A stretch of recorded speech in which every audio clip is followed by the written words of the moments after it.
personal development. She's the author of Reclaim Your Heart. How many people have her book?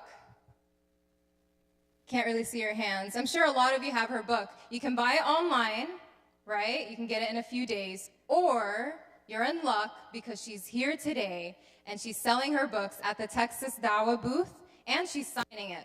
So what a deal, right? You get to meet the author, get the book signed, and read an incredible book full of amazing gems, mashallah.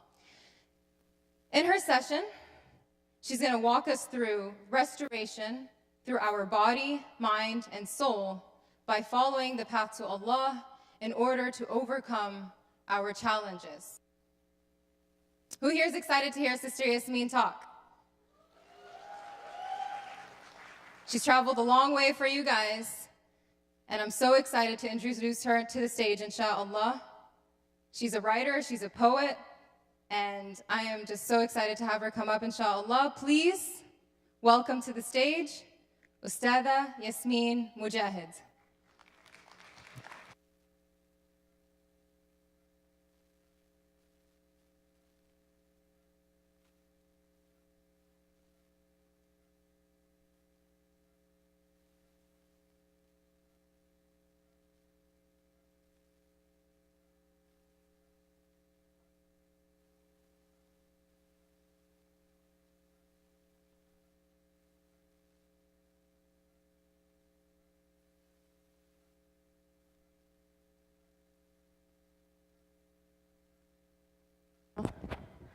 Now you hear me.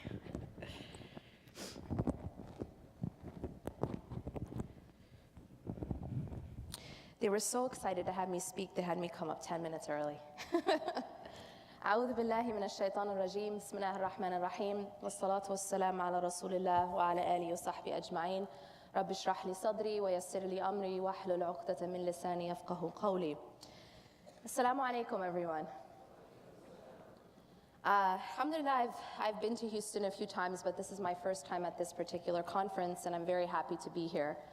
I'm the type of person and the type of speaker who likes to connect with whom I'm speaking to. But alhamdulillah, can't really see your faces because of all the lights, but I hope that inshallah, this will be an opportunity for us to have a two-way communication, even if yours is silent. This is a topic that everybody can relate to. When I got the title, it had the word overcoming in it. And the skill and the talent and the art of being able to overcome is something essential that everyone needs. And the reason for that is, as all of you in this room know, this life is not perfect. See, Jannah is perfect, but dunya is not created to be perfect.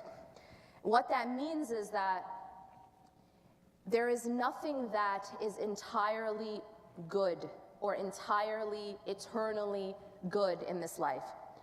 But at the same time, and this is a very important principle as well, this life is also not entirely bad either. Why I'm emphasizing that is it is a key component of being able to overcome. The reason why sometimes we fall into despair, the reason why sometimes we fall into despair is because of the way we view things, because of the way we see the same reality. Two people can be looking at the exact same reality and see two very different things. It's that age-old cliche that you can take a glass and it can be you can fill it halfway with water, and you can ask one person and one person will say that it is half empty, while another will say it is half full. But you see, the way in which we see our reality is extremely important in terms of how we respond to that reality. And that's why I want to emphasize this very important principle, which is that although this life is not perfectly good, it isn't perfectly bad either. No matter how hard someone's life is, no matter how much they lose, no matter how much they struggle, they also have some ease in their life. They also have goodness in their life. No one, no matter how hard they have it, live with only hardship and no ease. It's just the design of Allah subhanahu wa ta'ala that He gives us both. And not only does He give us both, but Allah subhanahu wa ta'ala says, Inna ma'al usri yusra. And what that means is that along with the difficulty, and difficulty in this ayah is singular, along with the singular difficulty is plural, many eases, yusra. And this idea is very important because often people believe that things are either going to be all good or they're going to be all bad.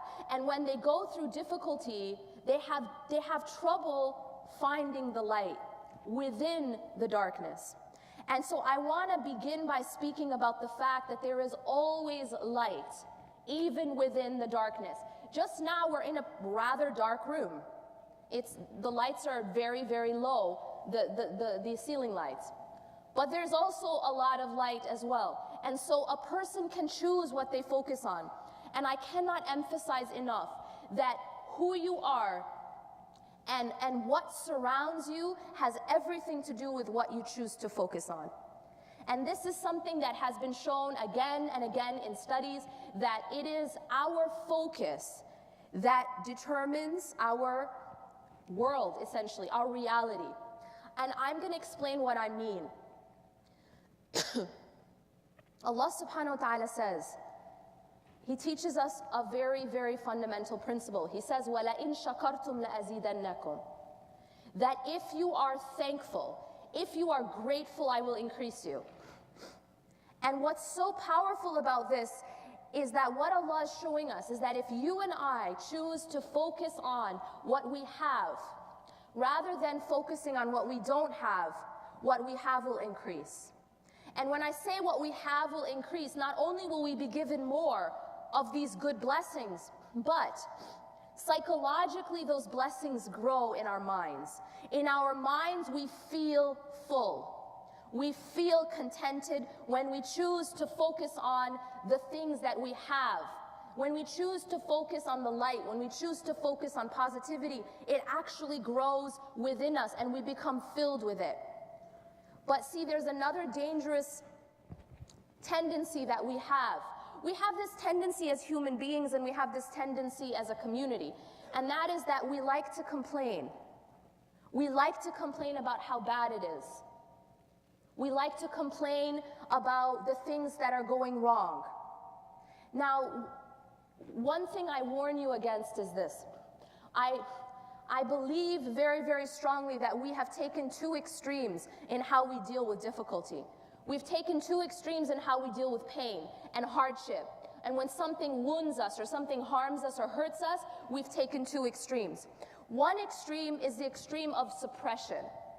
We have a lot of cultures, especially, which teach suppression. Suppression of emotion, suppression of pain. If you go through something difficult, just put your happy face on and pretend it didn't happen. That if you have a wound, whether it's from your childhood or from your past, that the way to deal with it is to just suppress it and to cover it up, and definitely don't let the world know that you're imperfect.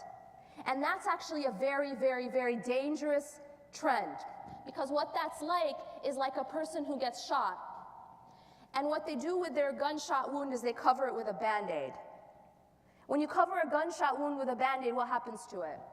Well, you might say time heals all wounds, but what's going to happen to your gunshot wound? It's going to actually become worse. It's going to get infected, and pretending that it's not there doesn't make it go away, and it doesn't heal it. And time will not heal that wound because it was not cleaned. It was not actually treated, and therefore time is not going to heal a wound that's never treated or addressed. You have to address the wound, and then you can talk about healing. So there's this extreme of just suppression, pretend you're perfect, pretend everything is perfect, put your mask on, and there's a very, very strong push in our culture to be perfect. Have perfect skin. That's why we have so many filters, alhamdulillah. Have a perfect body. That's why we have Photoshop, alhamdulillah. Have a perfect life, perfect children, perfect spouse. Everything has to be perfect. And if it isn't perfect, put a filter both physically and metaphorically to make it look perfect, right? And we have this all over our social media. People photoshopping their lives to make it look what it is not. because there's so much pressure to be perfect. Nobody wants to see your flaws. Nobody wants to see that. No one wants to know that you have wrinkles or stretch marks. No one wants to know that you don't have perfect skin or you don't have a perfect life or a perfect figure. And there's so much pressure, and this is actually causing a lot of a lot of depression and a lot of anxiety, all this pressure to compete and to be perfect. It's very, very dangerous, in fact. And spiritually, it's very dangerous because it turns us into fake people. And when we become fake people, a fake person cannot connect to their creator. If you're fake, you can't connect to Allah. You have to be real to be able to connect to your creator. You can't put a mask on and think you're going to connect to the one who made you. So actually, it's very dangerous, both socially but also spiritually. It's very dangerous to put on this mask and become fake. But see, we have another extreme on the other end in dealing with wounds and in dealing with pain and struggle and hardship. And that is what I'll call coddling your wounds. This is like a person who has a wound, and alhamdulillah, they have dealt with it, and alhamdulillah, it has healed, but they keep picking the scab. Now, what is this like? This is a person who becomes stuck in their past. A person who cannot let go of what has happened from the past, or cannot let go. For example, if someone has hurt them, they never let it go. They will never forgive. They'll keep replaying it in their mind. They'll hold grudges to the grave. And that is equally dangerous, because that also does not allow you to heal. It's just like the wound that you keep on picking. It's healed, but you keep picking it. And you're actually making it, you're stunting that process, you're making that process have to start over again because you're not allowing yourself to heal. When you hold on to grudges, you're actually harming yourself. I heard once someone say that holding a grudge is like drinking poison and waiting for the other person to die. You understand? You hurt yourself when you hold a grudge. You're not hurting the other person because you yourself are the one staying wounded. You're choosing to stay wounded. You're choosing not to heal. And that's a choice that you have made for yourself by holding on to anger, by holding on to what people have done to you or what has happened to you, and then you replay it in your mind. And realize that this is a tool of shaitan.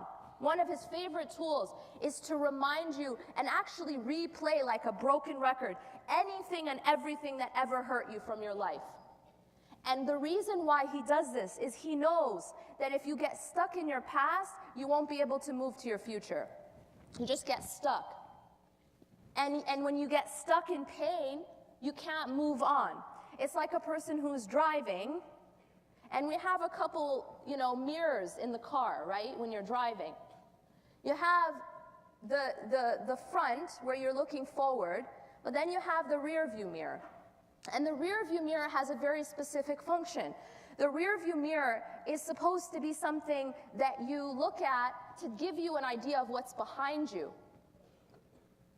But it's not intended, let me ask you this.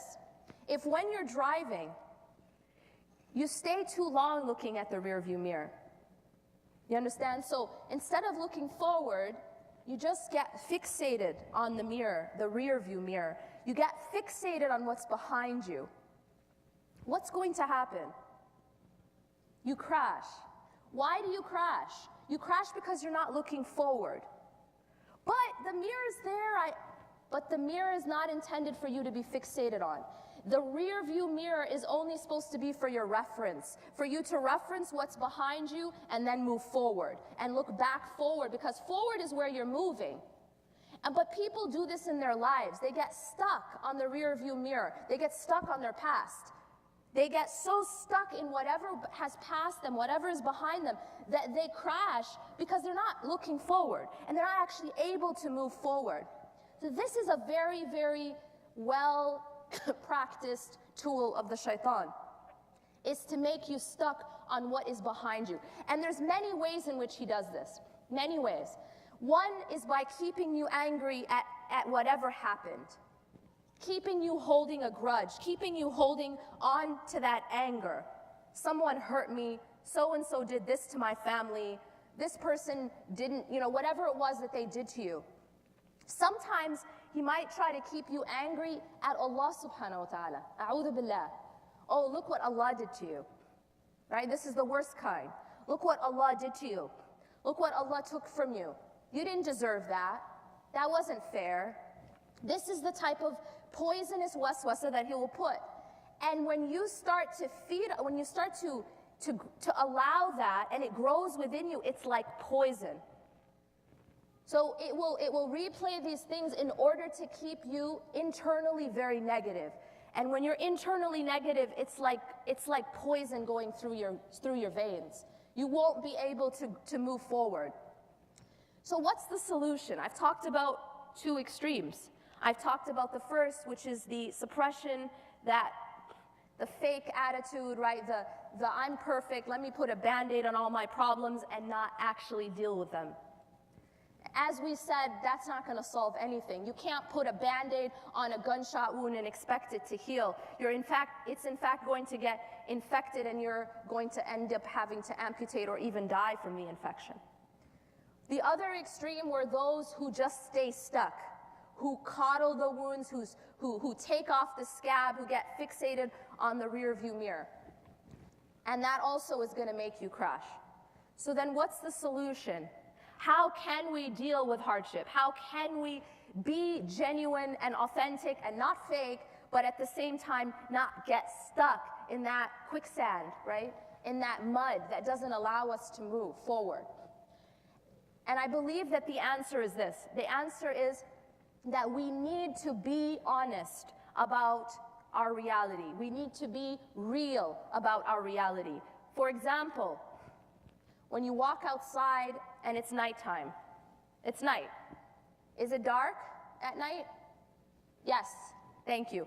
No one's saying, no, it's not dark. It's actually really light, because that's called denial, right?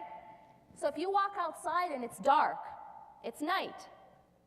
It would be denial to say, actually, the sun is up right just now. So you can step outside when it's night and say, yes, it's dark right now. Yes, I'm in pain right now. Yes, things are hard right now. Yes, Trump is going to be taking office right now. That's true. However, the dangerous thing is allowing that darkness to consume you, is allowing that negativity and that fear. Because you see, when we allow fear to own us, we become like slaves. It's just like being chained up. You can't actually move when you allow fear to consume you. So what is the proper way to deal with it? The proper way is to realize and to acknowledge, yes, it's night right now. However, I believe and I know that tomorrow the sun will rise. It is the ability to still have hope. See, it's the death of hope that kills a person. Think about it this way. There's one saying I read, and it says that a person doesn't drown by falling into the water. You only drown by staying there. Make sense? You don't drown because you just got dropped into the water, but you will drown if you stay there. You have to move. You have to be able to move out of that situation and not stay stuck in order to survive. But why I'm saying this is because there's a lot of challenges we are dealing with, both personally and collectively as a community. Obviously, there are hardships. Obviously, these things are real. Obviously, these challenges are real. But I will tell you what will make all the difference. There will be a group of people who are going to focus on the problem.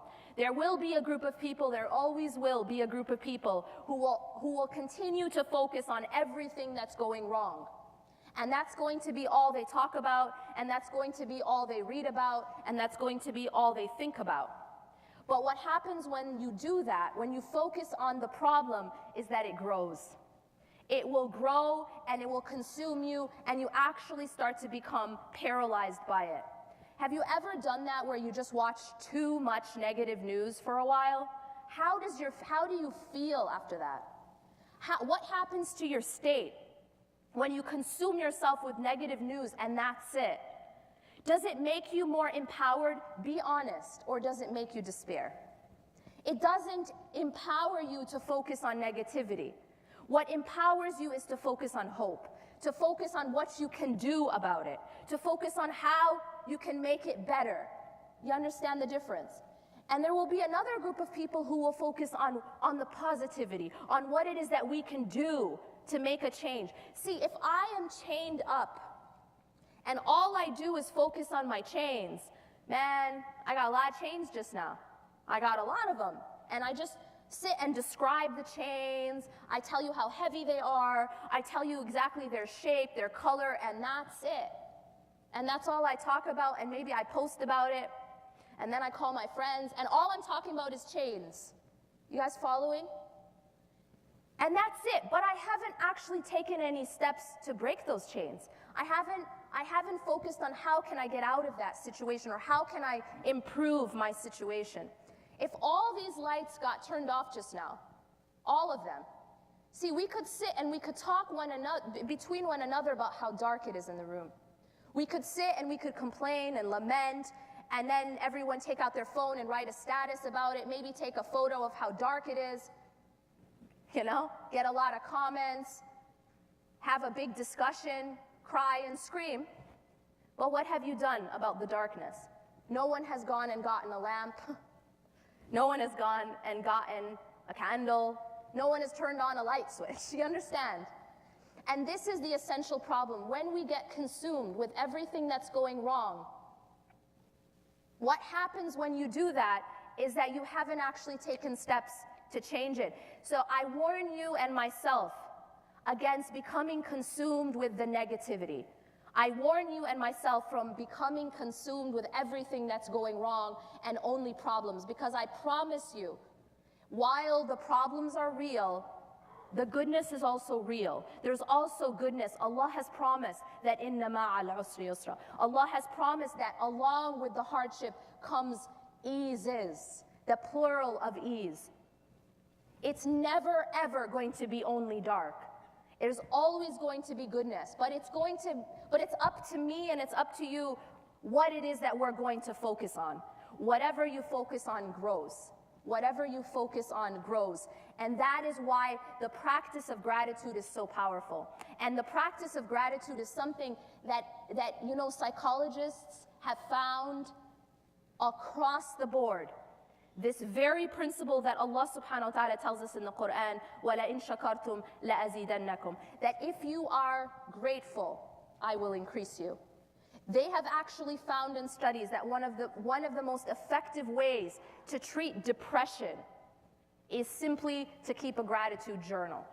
To have a journal where every single day you write what you're grateful for. 5 things you're grateful for. They've actually found that it can treat depression.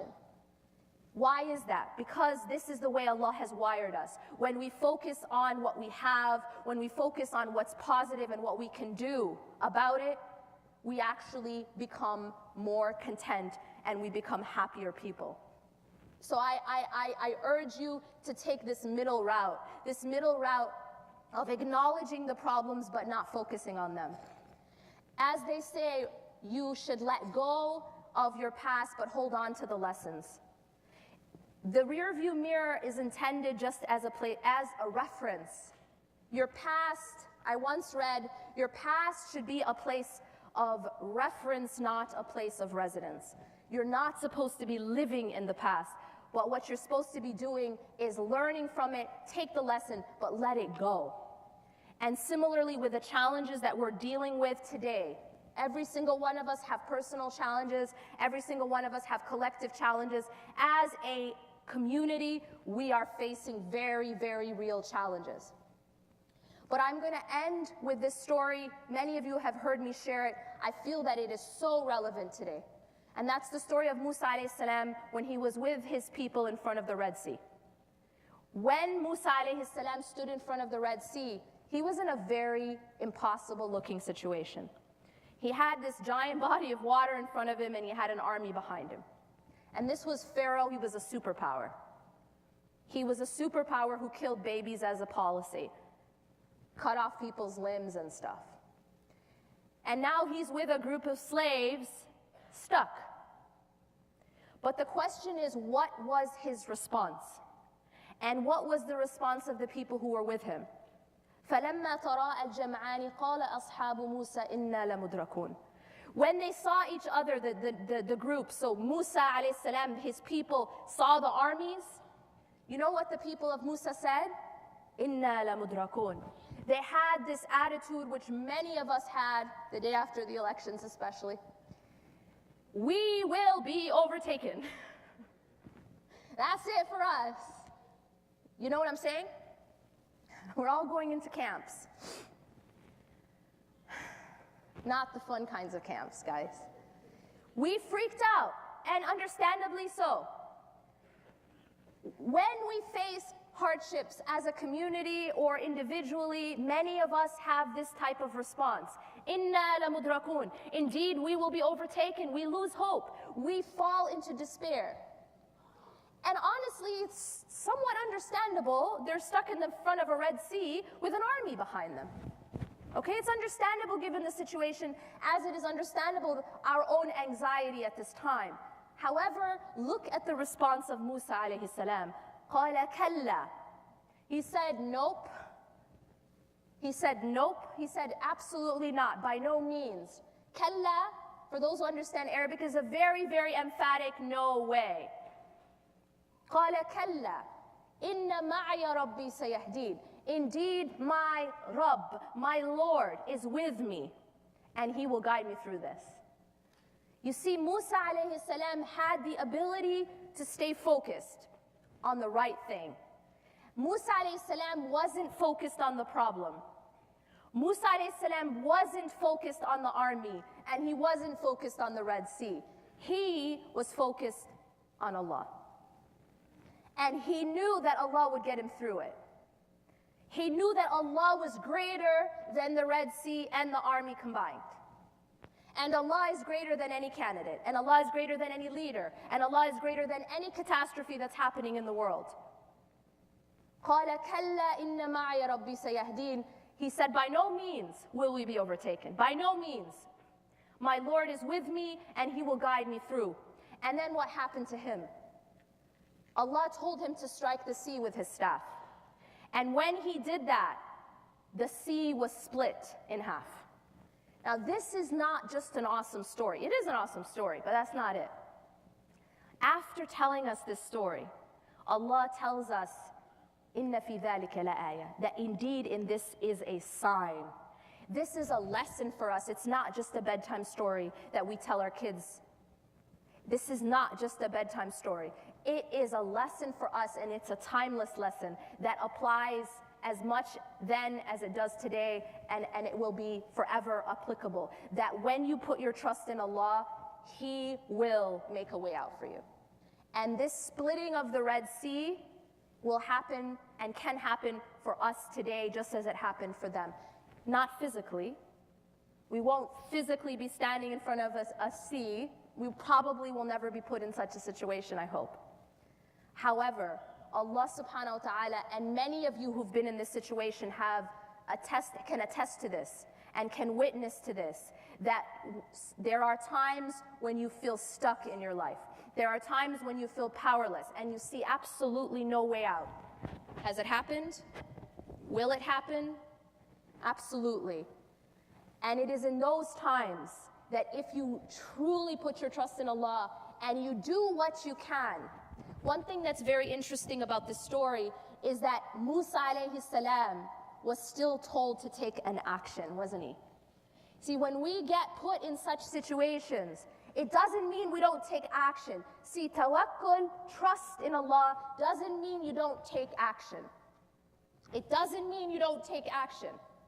We are taught in our deen this balance between having both at the same time, both tawakkul and action. اعقلها وتوكل. Tie your camel and put your trust in Allah. It doesn't say tie your camel and then put your trust in Allah. It says wa, and this is simultaneous. And so Musa alayhi salam was completely in a state of tawakkul. He said, Kalla inna ma'a rabbi sayahdeen. He is not afraid of being overtaken. He is in a state of tawakkul. And yet still Allah asks him to take an action. And his action was to strike the sea. His action was to take his staff and strike the sea. I am not telling you that we don't need to take action. We need to take action, both personally, collectively, and as a global community. We need to take action. When we see injustice, we need to take action. When we see people suffering, we need to try to help them relieve their suffering. When we see our situation, we need to try to change it. Allah says, Inna Allah la yughayyiru ma biqawmin hatta yughayyiru ma bi anfusihim. Indeed, Allah does not change the condition of a people until they change what's inside themselves. So we need to take action. But it's when we take action, Allah subhanahu wa ta'ala then opens the sea for us in every way, both personally, collectively, as a community, and all over the world. I ask Allah subhanahu wa ta'ala to relieve all those who are suffering all over the world, all those who are suffering in this room. And I ask Allah subhanahu wa ta'ala to enable us to take that action, to change ourselves internally, and for Allah subhanahu wa ta'ala to change our condition externally. أقول قولي هذا واستغفر الله لي ولكم إنه غفور رحيم سبحانك الله وبحمدك أشهد أن لا إله إلا أنت أستغفرك وأتوب إليك والسلام عليكم ورحمة الله وبركاته.